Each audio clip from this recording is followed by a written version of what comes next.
बच्चों, तो अब शुरू करते हैं क्वेश्चन नंबर 4 का सेकेंड पार्ट का वीडियो। और जैसे कि जैसे कि पिछले वीडियो में मैंने बताया था कि इनमें संगत असंगत चेक करना था, और जो भी संगत होता है उसको ग्राफ विधि से हल करते हैं। तो संगत असंगत चेक करना क्वेश्चन नंबर 4 का पहला पार्ट का वीडियो में देख चुके हैं। अभी इस वीडियो पर हम लोग देखेंगे कि जो जो संगत आया उसको ग्राफ विधि से किस तरह से हल करेंगे। तो एक बार फिर से यहाँ पर देख लेते हैं। तो इसमें 4 क्वेश्चन था, क्वेश्चन नंबर 1, 2, 3 एंड 4। इसमें संगत कौन कौन आया? देखिए, ये संगत आया है और ये संगत आया है, मतलब 1 और 3 संगत आया है। बाकी ये जो है वो असंगत आया है, और ये भी असंगत आया है, मतलब 2 और 4 असंगत आया है। तो हम लोग को क्वेश्चन नंबर 1 और 3 को केवल ग्राफ विधि से हल करके दिखाना है, और ये दोनों को कुछ नहीं करना है। तो चलिए देखते हैं कि क्वेश्चन नंबर 1 को किस तरह से ग्राफ विधि से हल करना है। तो इसके लिए आपको इस तरह से ग्राफ पेपर पर दोनों इक्वेशन को लिख लेना है। देखिए 1 का, देखिए ये 1 का दोनों इक्वेशन को यहाँ उतार लिए। अब इसको यहाँ से लिखिए इसके समीकरण 1 से, समीकरण 1 से करके x या y जिसको भी मन करे उसको बचा लीजिए। तो हमको y बचाने का मन किया तो y बचा लिए। अब ये 5 उतर गया और ये इधर जा करके x जो प्लस में था उधर आया तो माइनस में हो गया। अब आपको इस तरह से एक शीट बनाना है और इस तरह से काट देना है और ऐसा बना देना है। ये x और यहाँ y लिख देना है, ठीक है। अब यहाँ पर जो भी आएगा वो x का वैल्यू पुट होगा और यहाँ पर y का वैल्यू पुट होगा। तो यहाँ देखिए इधर x है ना, तो x का वैल्यू हम लोग को अपने मन के हिसाब से डालेंगे, और जो भी आएगा वो वैल्यू y का रहेगा तो y के घर में इधर पुट होगा। तो हमको मन किया 0 डालने का, तो 0 डाले तो 5 - 0 किए तो 5 है ना आया, तो y बराबर 5, तो y के घर में आ गया 5। फिर हमको मन किया 1 डालने का, तो डाल दिए 1, तो 1 डाले तो कितना हो जाएगा, तो 5 - 1 तो 4, तो y का वैल्यू कितना है 4, तो इसलिए y के जगह पर आ गया, y के घर पर आ गया 4। अब आप यहाँ पर मन किया हमको 2 डालने का, तो 2 डाल दिए, तो 5 - 2 किए तो कितना आया 3 आया, तो y बराबर 3 आया ना, इसलिए y के घर में आ गया 3। तो इस तरह से पहला समीकरण के लिए ये वाला सीट कंप्लीट हो गया। अब देखते हैं सेकेंड। लेकिन एक चीज़ और बता दें, जैसे यहाँ पर हमको 0, 1, 2 लेने का मन किया, आपको जो भी मन करेगा वो ले सकते हैं, इससे आंसर में कोई भी इफेक्ट नहीं पड़ेगा। आप ऐसा नहीं सोचिएगा कि अगर मान लीजिए यहाँ पर हम 2 लिए, 2 की जगह आप 3 लेते तो इधर जो आंसर आता वो कुछ उलट जाता या बदल जाता, तो ऐसा बात नहीं है। आपको जो मन करेगा वो यहाँ पर डालना है, और डालने के बाद इसको सॉल्व करना है। सॉल्व करने के बाद जो भी अंक आएगा ना वो y कहलाएगा और y के घर में वो चल जाएगा, ठीक है। तो अब आइए फिर से क्वेश्चन इसका सेकंड इक्वेशन पर। तो सेकंड इक्वेशन ये है, यहाँ पर लिखे समीकरण 2 से।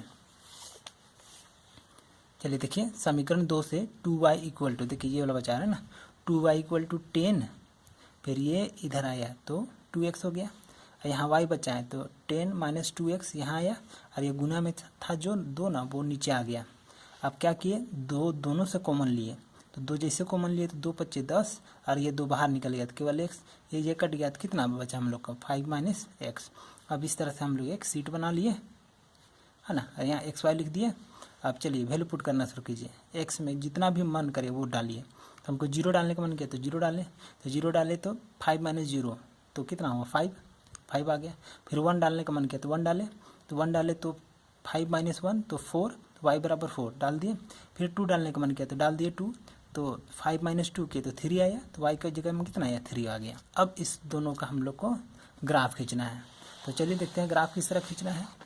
तो ग्राफ खींचने के लिए क्या कीजिए, आप इस तरह से पहले ग्राफ में x अक्ष और y अक्ष खींचिए, x अक्ष और y अक्ष खींचिए। इसमें 1 2 3 4 5 दे दीजिए, इधर माइनस में 1 2 3 4 5 दीजिए, इधर प्लस में 1 2 3 4 5 और इधर माइनस में 1 2 3 4 5, ठीक है। अब चलिए देखिए यहाँ पर कितना जाना है, x में 0 और y में 5, x में 0 y में 5, x में 0 y में 5, इस पॉइंट हो गया।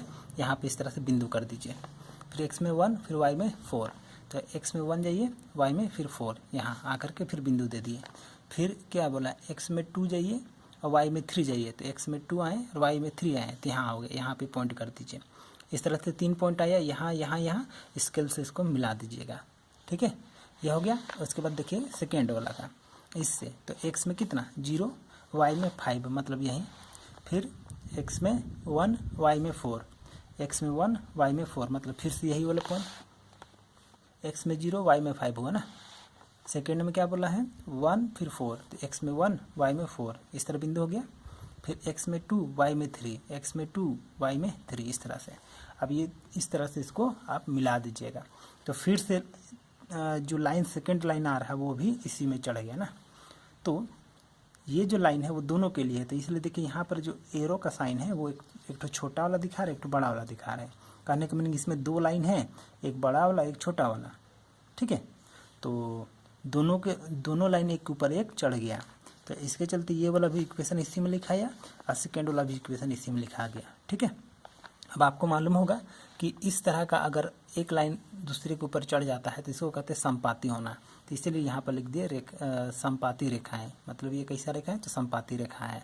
और संपाती होने पर संपाती होने पर समीकरण युग्म के कैसे हल होते हैं। तो आपको मालूम होगा कि अगर संपाती हो जाते हैं तो समीकरण युग्म के अपरिमित रूप से अनेक हल होते हैं, मतलब इतने सारे हल होते हैं कि जिनको हम लोग गिन नहीं पाते हैं ना। तो एक बार थोड़ा सा इसको दिखा देते हैं आपको। देखिए एक के ऊपर एक जब चढ़ जाती है तो कैसे आता है हल, कैसे आता है, तो अपरिमित रूप से अनेक हल, मतलब इतने सारे हल आएंगे कि उसको हम लोग गिन नहीं पाएंगे ना।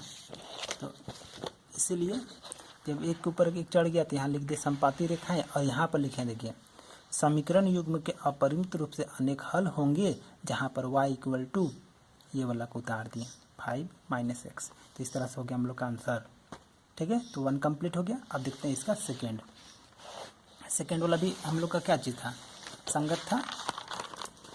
देखिए सॉरी पहला हो गया। अब देखते हैं इसका थर्ड, तो थर्ड भी हम लोग का संगत है, तो इसको भी हम लोग को ग्राफ विधि से हल करना है। तो चलिए देखना शुरू करते हैं। रेडी। तो देखिए दोनों जो इक्वेशन है ये वाला, दोनों को यहाँ पर हम इस तरह उतार दिए। देखिए कि ये माइनस है, ये कटा हुआ है, ठीक है। अब चलिए देखते हैं, यहाँ पर लिखिए ये नहीं है, ये रफ किया हुआ था। समीकरण 1 से, तो समीकरण 1 से यहाँ पर आपको y बचाइए, तो y बचाए तो ये माइनस में था, इधर आया तो प्लस में, ये प्लस में इधर आया तो माइनस में 2x, ठीक। अब इधर जब ऐसा हो जाएगा तो यहाँ पर एक तो सीट बना लेना है हर बार की तरह से, है ना, x y लिख लेना है। उसके बाद देखिए इधर x है ना, तो x का वैल्यू अपना मन से डालेंगे, तो जो मन करेगा वो डालिएगा। तो जैसे हमको मन कर गया 1 डालने का तो 1 डाले, तो 1 डाले तो कितना हुआ, 2 का 2, तो 6 में से 2 घटाए तो 4। फिर मन किया 2 देने का, तो 2 दूनी 4, तो 6 में से 4 घटा तो 2, तो y बराबर 2। फिर यहाँ मन किया 3 डालने का, तो 3 दूनी 6, तो 6 में से 6 घटा तो y इक्वल टू कितना आया, तो 0। तो इस तरह से ये पहला समीकरण का सीट कंप्लीट हो गया। अब देखते हैं सेकेंड समीकरण से, तो समीकरण 2 से, तो समीकरण 2 से क्या चीज़ हुआ, ये वाला आया ना, पूरा उतार दिए। ये देखिए 4 है, ठीक है। अब क्या कर रहे हैं, यहाँ से ना 2 कॉमन ले रहे हैं, तो यहाँ से 2 कॉमन लिए, 2 दूनी 4, तो 2x, फिर ये 2 निकल चुका है तो केवल y, यहाँ से 4 से 2 निकल गया है तो 2, मतलब 2 दूनी 4 होता है ना, इसलिए 2 इक्वल टू ये 0। ये 0 के नीचे आया, एक स्टेप यहाँ पे गायब है, तो ये जो 2 है वो 0 के नीचे आया, तो 0 को 2 से भागा कीजिएगा तो 0 ना आएगा, तो इसलिए ये वाला यहाँ उतर गया और ये 0, ठीक है। अब यहाँ से y बचाइए, तो y देखिए माइनस में है, तो क्या कीजिए इसी को इधर भेज दीजिए, तो इसलिए इसको इधर भेजिए, तो ये उतर गया, ये उतर गया, इधर आ गया y। अब ये इसके बराबर है तो ये भी तो इसके बराबर होगा ना, तो पलट दिए तो y इक्वल टू ये पूरा इतना आ गया। अब यहाँ पर चलिए वैल्यू पुट करना शुरू कीजिए। यहाँ पर मन किया 0 डालने का, तो जैसे 0 डाले तो ये पूरा 0 हो गया, तो y इक्वल टू कितना आया, -2, तो इसके चलते y का घर में -2। फिर 1 डालने का मन किया तो 1 डाले, तो 2 का 2, तो 2 - 2 हुआ तो 0 हुआ, तो y बराबर 0 डाल दिए। फिर यहाँ 2 डाले तो 2 दूनी 4, तो 4 में से 2 घटाएं तो कितना आया, तो 2, तो यहाँ लिख दिया 2। अब इसका हम लोग को ग्राफ खींचना है। देखिए उसके लिए सबसे पहले आप इस तरह से एक्स अक्ष वाई अक्ष ग्राफ में कर लीजिएगा, तो 1 2 3 4 5 6 ऐसे लिख दीजिएगा, इधर 1 2 3 4 5 6 कर दीजिएगा माइनस में, फिर इधर में प्लस में 1 2 3 4 5 6, इधर में माइनस में 1 2 3 4, जहाँ तक भी पूरेगा वहाँ तक लिख दीजिएगा, ठीक है। उसके बाद क्या करना है, यहाँ से देख देख के वैल्यू को करते जाना है, तो एक्स में 1 वाई में 4, एक्स में 1 वाई में 4, इस तरह से आया, ये पॉइंट हो गया। फिर एक्स में कितना है देखिए, तो एक्स में 2 वाई में 2, तो x में 2 y में 2, तीसरा पॉइंट हो गया। फिर x में 3 y में 0, तो x में 3 y में 0, इस तरह से, तो 3 पॉइंट आया ना, इस तरह से इसको अब स्केल से मिला दीजिएगा तो मिल गया। फिर अब सेकेंड वाला करेंगे, तो x में 0 y में -2, तो x में 0 y में -2, तीसरा पॉइंट हो गया। फिर देखिए x में 1 वाई में 0, तो एक्स में 1 वाई में 0, तो यही हो गया पॉइंट। फिर एक्स में 2 वाई में 2, तो एक्स में 2 वाई में 2, इस तरह आ गया। देखिए यहाँ एक पॉइंट है, एक यहाँ पॉइंट है, एक यहाँ पॉइंट है, तीनों को इस तरह से मिला दिए। अब दोनों जहाँ पे कटा ना वही उसका हल होता है ना। इसके चलते क्या हुआ, इस तरफ कीजिए, ये 2 2 हो गया, इधर भी 2 इधर भी 2 हुआ ना, तो इसको यहाँ लिख दिए। अब ये किसके लिए है, तो ये सेकेंड वाला समीकरण का है ना, तो इसलिए ये वाला जो समीकरण है उसको यहाँ पर लिख दिए। और ये कौन था, तो पहला समीकरण का लाइन है ना, तो इसलिए इसको यहाँ पहला वाला को इसमें हम लिख दिए। तो इस तरह से हो गया। अब क्या किए, यहाँ पर लास्ट में दिखा दिए, इसलिए x बराबर भी 2 एंड y इक्वल टू भी 2।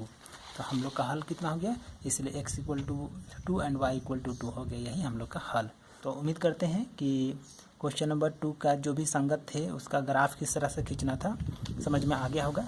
समझ में आ गया होगा तो वीडियो को लाइक कीजिए और चैनल को सब्सक्राइब कर लीजिए